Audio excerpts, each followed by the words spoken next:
Again. He's coming with me. Stop! Stop and leave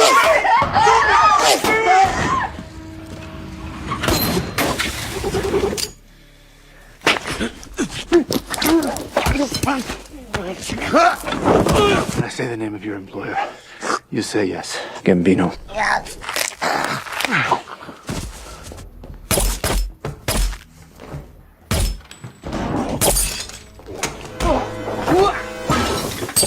The movie begins with a kid named Christian Wolff, and his parents take him to a doctor who specializes in treating autism. And after examining him, the doctor tells the parents that Christian should stay at the facility so he can receive proper treatment. But Christian's father strongly refuses this idea. Since he works in the military, he believes that his son is not weak and should learn how to survive in the real world rather than being protected in a special center. Your son is a remarkable young man. Who goes crazy when you turn the vacuum on, wears one t-shirt, won't let you hug him. And loud noises, bright lights can be especially difficult for someone like your son. That can be a challenge, yes. I'd like to work with your son at his speed, help him develop the skills he'll need to lead a full life. Communicating, eye contact, understanding nonverbal cues, making friends. The only friend he has is his little brother. Would you be willing to let your son stay with us for the summer? It's not going to happen. If loud noises and bright lights bother him, he needs more of it, not less. The world is not a sensory-friendly place, and that's where he needs to learn to live. Can our son lead a normal life?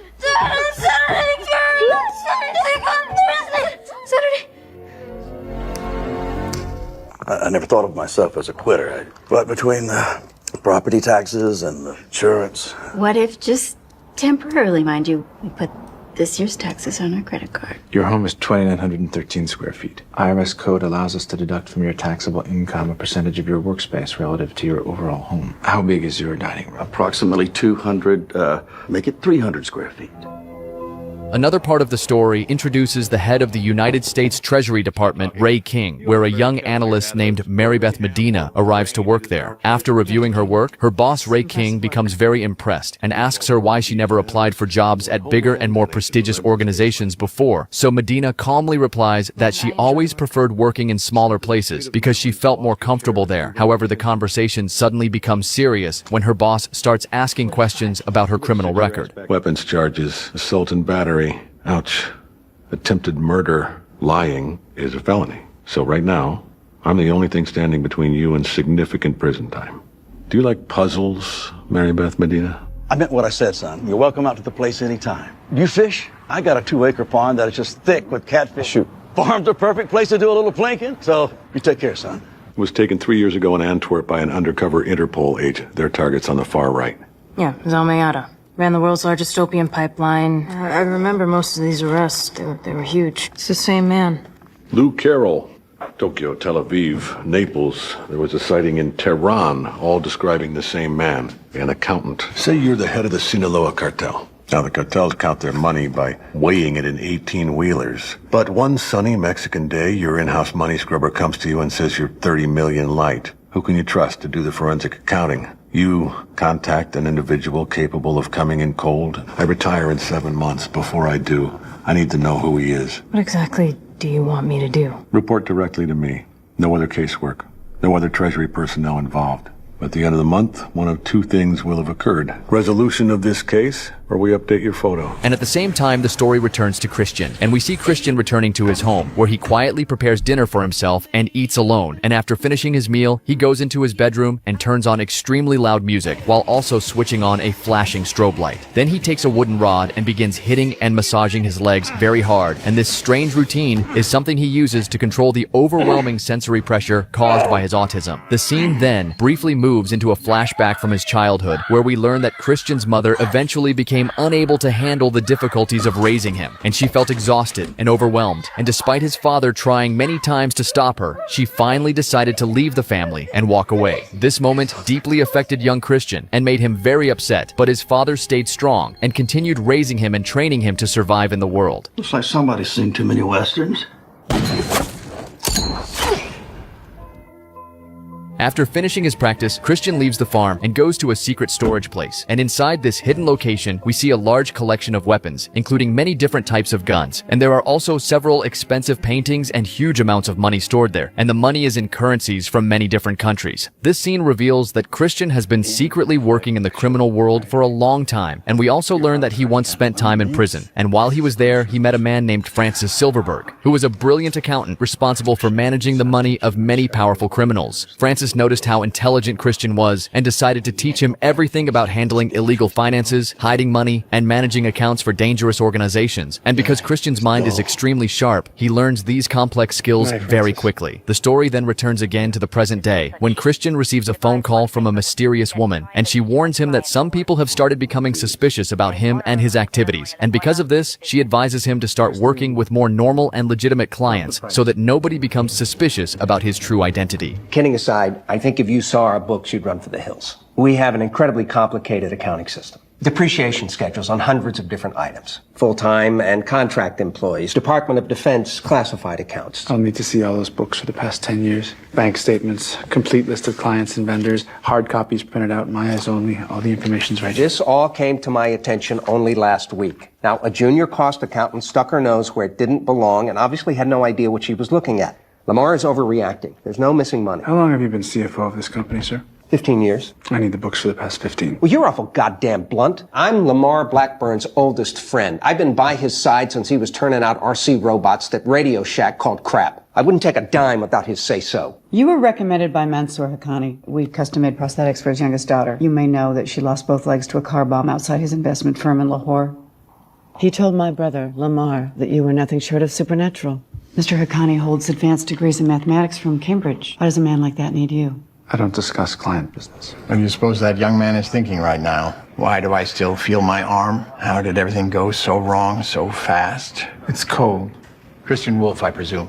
Mr. Blackburn. Prosthetics division showed tremendous growth over the last 10 years. You are well informed.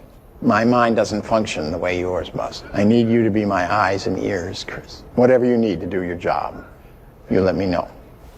I'll start in the morning. Meanwhile, the story introduces a dangerous man named Frank Castle, Brax, and in one scene, he is threatening a man who is involved in money laundering. Excuse me? I have kidnap insurance, you obviously know. Come on. I'm part of a small, potent department of a private security force. We have a client, let's call it a European manufacturing concern. You're shorting their stock simultaneously, spreading false rumors regarding the health of the company. The resulting decline in the stock price, it's made you your millions, but it's been at my client's expense. And they have been forced to cut hundreds of jobs, Simon. These are third-generation metal workers, people with families. Look, genius. Ridiculous, I can't be expected to... Oh, Simon, are we good?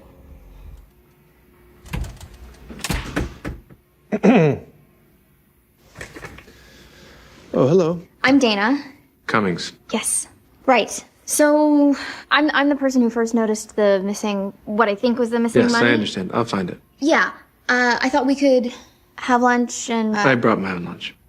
Make your own assessment. Yes, thank you. At the same time, Medina attends a press conference for another investigation, and during the event, she suddenly receives a call from the Department of Homeland Security, where they inform her that after running the facial recognition system, they found a video clip connected to the mysterious accountant. The video also contains audio, and it shows a man brutally eliminating several people, and Medina receives the clip and begins studying it carefully. Meanwhile, Christian is having lunch when Dana arrives and sits near him, and she tries to start a conversation, and slowly Christian begins responding to her. And even though he usually avoids social interaction, he seems to feel comfortable talking to her. And after that, Christian starts his investigation, and he begins analyzing the company's financial records. At the same time, Medina continues studying the audio recording from the video clip, and she tries to match the voice with different records to identify who the mysterious accountant could be. And while listening carefully, she notices something unusual, that the man in the recording is quietly reciting nursery rhymes. This detail helps her realize something important, and she concludes that the person might be autistic because repeating patterns and rhythmic phrases is sometimes connected with autism. Come in. You have to see this. Look at this. There it is.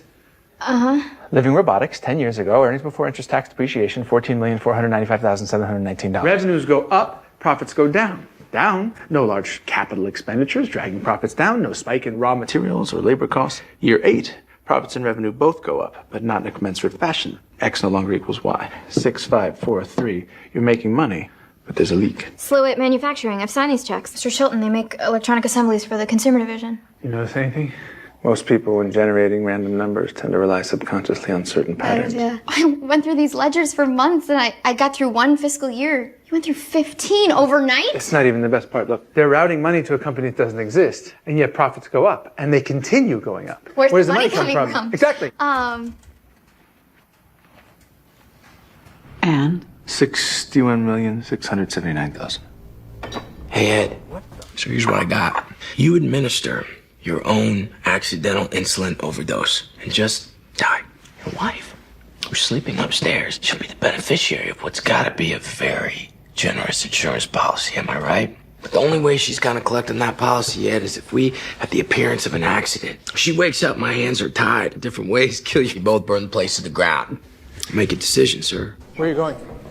Sir, what's happening? This is the balance of your contract. Ed was a diabetic for 30 years. You think he didn't know how to check his blood sugar? My friend was poisoned enough by them to take his own life. As far as I'm concerned, whatever he did is forgiven. But I hope our paths never cross again. I'm responsible for the death of my best friend. I prefer not to be reminded of it. I mean, do you think we're responsible? I'm not finished. I'm not finished with it. I'm not finished with it. Later that night, Christian returns to his house, and as usual, he plays extremely loud music and turns on bright flashing lights in his room, and then he takes a wooden rod and begins hitting his legs with it again and again. And in the process, he hits the rod so hard that it eventually breaks in half. The next morning, when Christian leaves his house, he notices that a car has started following him, and instead of reacting immediately, he calmly drives to the same place where he normally practices shooting. Then the story briefly moves into a flashback where we see young Christian and his younger brother training in martial arts together, and their father had arranged the best instructors to train them, and he pushed them very hard because he wanted his sons to become stronger and better than anyone else. It's my job to know my son's limitations. Again. Call the bookkeeper in. Is it too far? Now. Christian! Stop and leave him!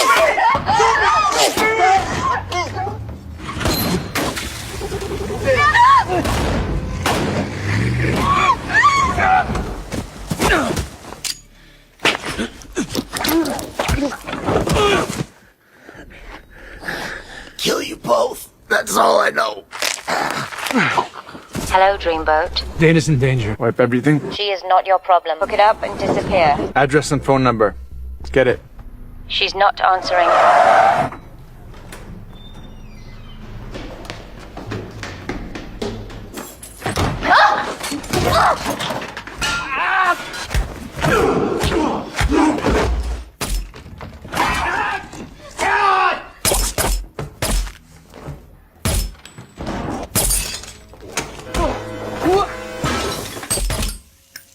We should go.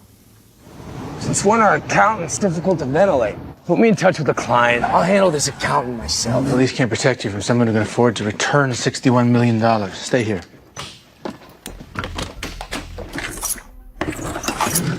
You should not be here. Sit down. Sit right there. This is where you live? It would be weird.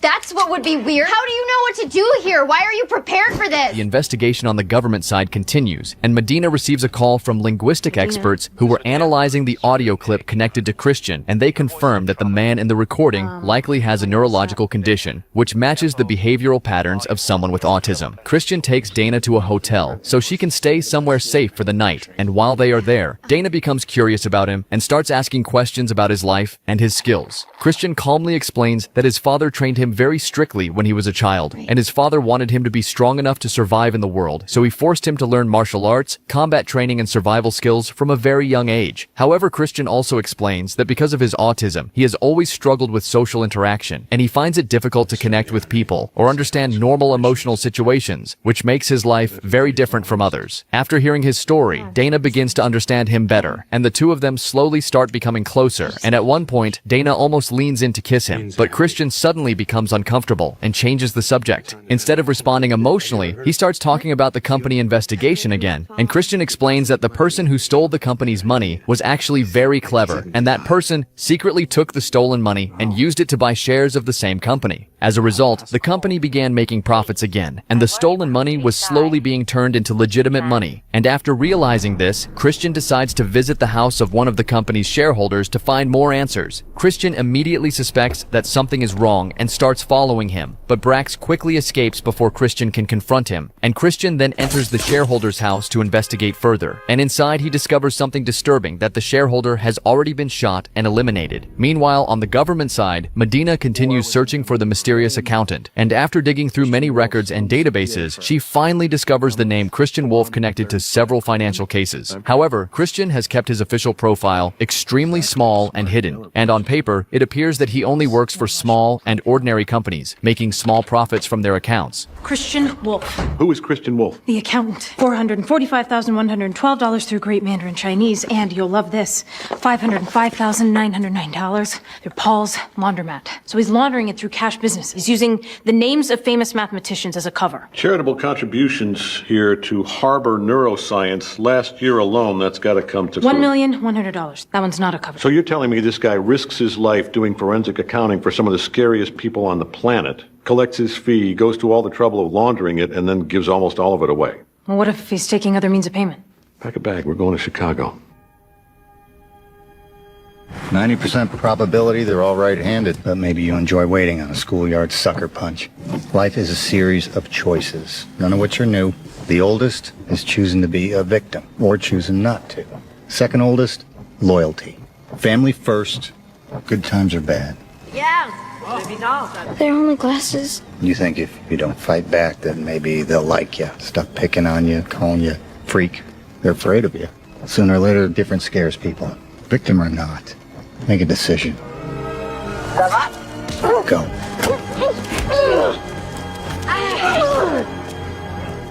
You're different. Sooner or later, different scares people.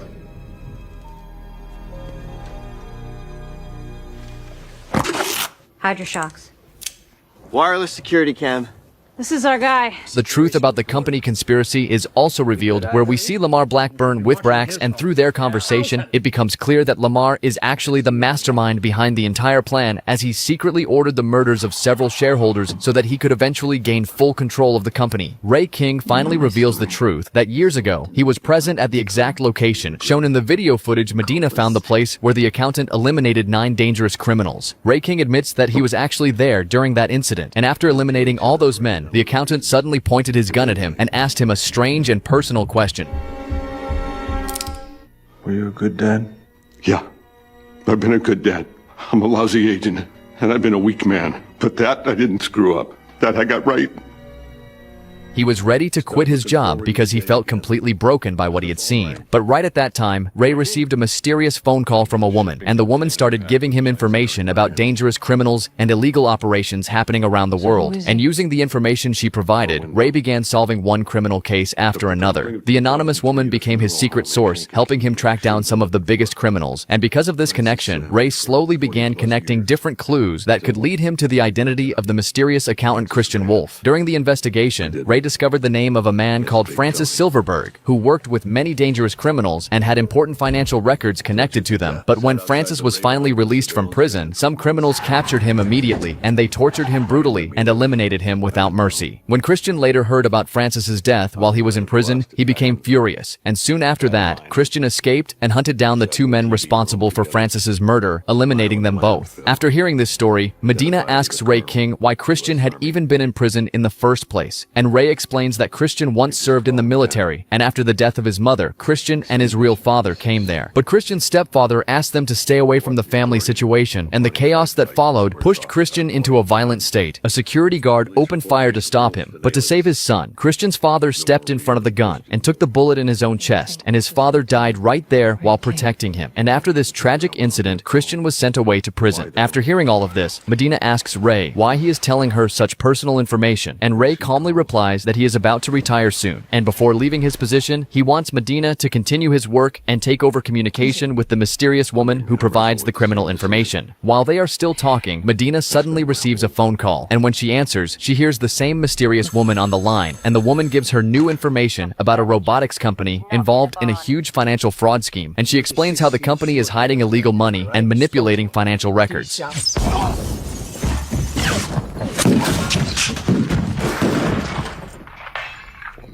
entrance. Go right at him. Go now.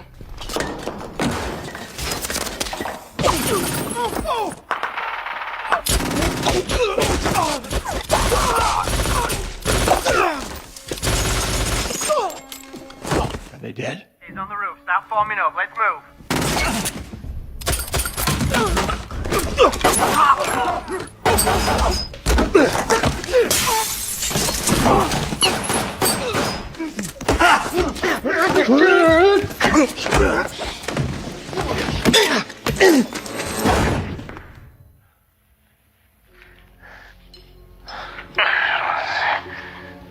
What is this?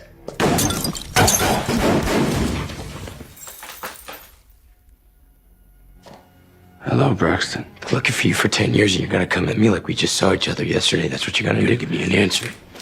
Why would you and Pop go to that funeral? She left us. You not remember that? It's your fault that Pop's dead. You hear me?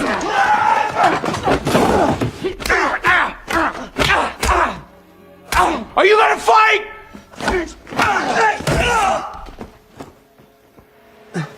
I'm sorry, Braxton. I'm your brother. You don't call him, you call me. I just wanted you to be safe. Do you consider what you do important, Mr. Wolff? To someone other than yourself, I mean. What I do is. Living Robotics' public offering would have been worth billions. Money to be used for neuroprosthetics, nanotechnology. You! Dana found a mistake, and you wanted to be sure it was safe to go public. And now you want to kill her. I'm fond of Dana, but I restore lives, not Dana. Me! Men, women, children. I give them hope. Make them whole. Do you even know what that's like? I do. I missed you. Maybe I could see you in a week. Name a place, I'd be there. How will I find you? I'll find you. The story then shifts to a special medical institute that treats children with neurological conditions, and a new child has just arrived there, and the doctors explain that he also has autism. His parents bring him inside the facility, hoping he will receive proper care, and the boy walks into a room where he meets a girl named Justine. She is the same girl we briefly saw at the beginning of the film when she helped Christian solve a puzzle, and this institute is also the same place where Christian secretly donates most of his money. The doctors explain that Justine cannot speak, but her brain is extremely intelligent, and she communicates through a special computer system that speaks for her. And it is finally revealed that Justine is actually the mysterious person who gives Ray King all the secret criminal information. Later, we see Dana again, and she receives a courier package delivered to her home. And inside the package, she finds a very expensive painting. And it is the same painting she once admired when she visited Christian's house. And because he noticed that she liked it, Christian secretly sent the painting to her as a gift. In the final scene, we see Christian driving away in a trailer truck that contains all of his money, weapons, and equipment, and he quietly disappears once again, continuing his mysterious life. I hope you guys enjoyed the recap, and if you did, then be sure to check out other awesome movies and series on the channel. And as always, thank you very much for watching.